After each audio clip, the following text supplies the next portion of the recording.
Hello everyone, welcome and welcome back to my YouTube channel. তো আমি চলে গিয়েছিলাম আমার বাড়ি থেকে কিছুটা দূরে একটা জায়গায় যেখানে খুব সুন্দর সুন্দর ঠাকুর বানানো হয়। এই ভিডিওটা বেশ কিছুদিন আগের করা, মানে মহালয়ার দুদিন আগে করা।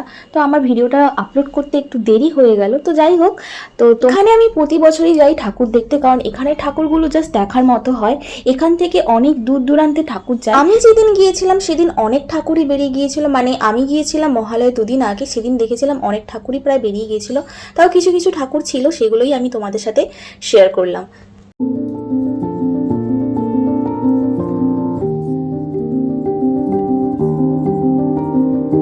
কিন্তু এবারের পুজোটা কেমন কাটবে জানি না, কারণ আবহাওয়া দপ্তর থেকে বলেছে যে এবারে পুজোতে বৃষ্টি হবে।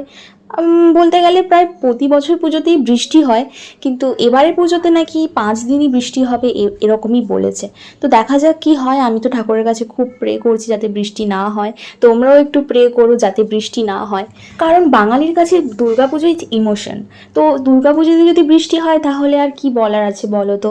তো সেই জন্যই সবাই একটু প্রে করো যাতে পুজোতে বৃষ্টি না হয়, এটুকুই। তো তোমাদের পুজোতে শপিং কেমন চলছে, বা তোমরা পুজোয় কোথায় কোথায় ঘুরতে যাবে সেটা কিন্তু অবশ্যই কমেন্ট সেকশনে জানাও। আর তোমরা যারা আমার ভিডিও নতুন দেখছো তারা অবশ্যই আমার চ্যানেলটাকে সাবস্ক্রাইব করে দিও। প্রায় 3-4 মাস, না 3-4 মাস নয়, 5-6 মাস আমি কোনো ভিডিও তেমন ছাড়িনি। তো এবার থেকে আমি রেগুলারলি ভিডিও ছাড়বো, ব্লগ ছাড়বো। তো তোমরা যারা নতুন আছো আমার চ্যানেলে, তোমরা অবশ্যই আমার চ্যানেলটাকে সাবস্ক্রাইব করো। আর আমি আরও নতুন নতুন ভিডিও ছাড়বো। তো সামনে আরও অনেক নতুন ভিডিও আর পুজো ব্লগ আসতে চলেছে। তো স্টে টিউন। তো তোমাদের সবার পুজো খুব ভালো কাটুক, তোমরা সবাই খুব ভালো করে পুজো কাটাও। তো সবাইকে জানাই শুভ শারদীয়ার অগ্রিম শুভেচ্ছা আর ভালোবাসা। তো তোমরা সবাই ভালো থেকো আর পুজো ভালো করে কাটিও। দেখা হচ্ছে আবার নেক্সট কোনো ভিডিওতে।